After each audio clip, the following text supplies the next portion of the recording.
Hello everyone, I am Sanjay and I am going to start a new series on driving theory tests in Spain. Many people struggle to get the European driving license because of the theoretical exam, and as a result, their dreams are shattered. But don't worry, I am going to make the explanation clear so you don't feel it is challenging to appear for the exam. So let's go on it with my first session on driving theory tests in English. In this part, we are going to learn about the parts and the types of road because we should have a knowledge of a place where we are going to drive our vehicle. In this picture, you can see there are three lines on the road, two lines on both the sides and one in the middle. The side lines are known as edge line, which is also called border line. We cannot cross these lines. We have to remain within these limits. From one edge line to another edge line, the portion is known as carriageway. Carriageway is the most important part of the road. Carriageway is divided into lanes with the help of longitudinal line. Longitudinal line divides the carriageway into lanes. Lane is the part where we have to keep our vehicle and where we have to drive. Now we are coming another part of the road that is known as hard shoulder. Hard shoulder is made up of the same material as of road, but it is not the drivable part in normal conditions. It can be used only in case of emergency. There are some vehicles like animal drawn vehicle, mopeds, cycle, vehicles for people with the reduced mobility, and some special vehicle with a maximum authorized mass of not more than 3,500 kg. These vehicles are obliged to travel on hard shoulder. This is a platform. From one corner to the last corner of the road is known as platform. That includes all the parts of the road.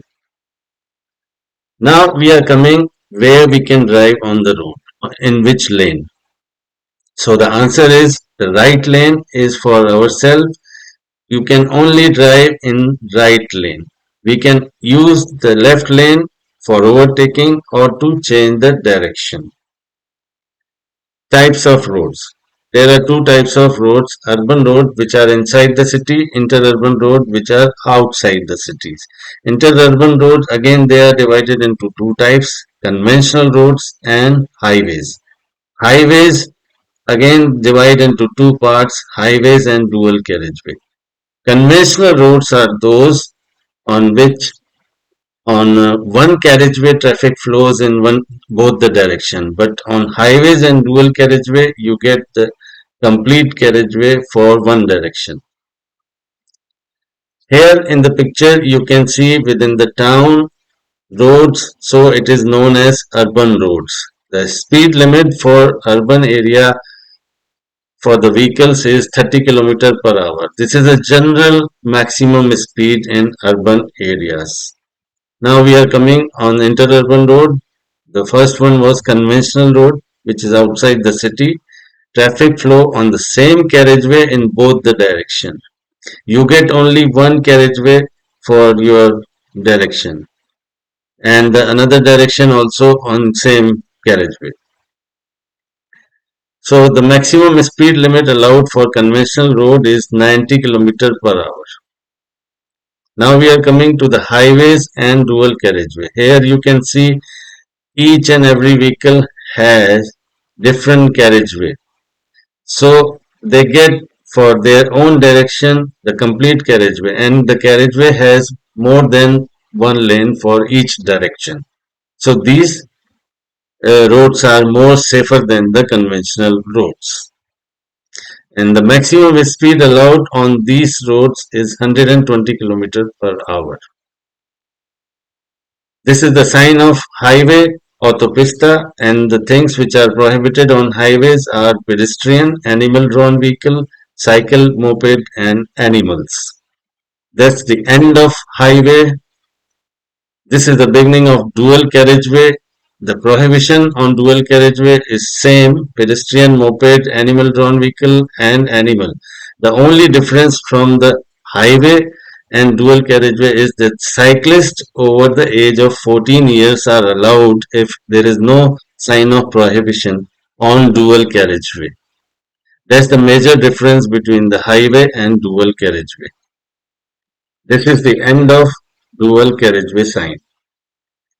Now we are coming to some questions. At what maximum speed can a motorcycle travel on this conventional road?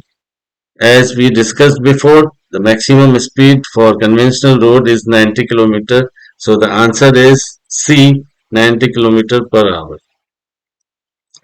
On a one-way urban road, if the lanes are not delimited by road marking, where is the driver of a car obliged to travel? The options are in the lane that best suits your destination, in the center of the road, or in the right lane, being able to use the rest when circumstances allow it. Here you can see this road without the longitudinal marking. You can't choose the lane because it is not visible. So another picture of the urban area I show you where the lane markings are proper. Here you can see 1, 2, 3 and 4. There are 4 lanes. We can see properly because they are marked with the longitudinal lines. So here you can choose the best lane which is best suitable for your destination. In urban areas you have an option to choose the lane. But in an interurban area you have to drive only on the right side lane. So here we can see when there is no lane marking, so it is difficult to choose the lane. That's why we have to remain in the right side. So the answer is in the right lane, being able to use the rest when the circumstances allow it. On this highway, which lane should you travel in? By the lane that best suits your destination, in the left lane, in the right lane, as a general rule. So we are traveling on the highway, which is an interurban road. We have to remain on the right lane. So the answer is C, in the right lane as a general rule. Can you drive a moped on an interurban road without a hard shoulder? If the hard shoulder is not available, the vehicles which I told you, which are obliged to travel on a hard shoulder, they can use the road on the right, occupying the essential part of the road. So the answer is A, yes, on the right, occupying the essential part of the road. On what type of roads mopeds cannot circulate? Mopeds are not allowed on highways and dual carriageway. We saw the prohibition.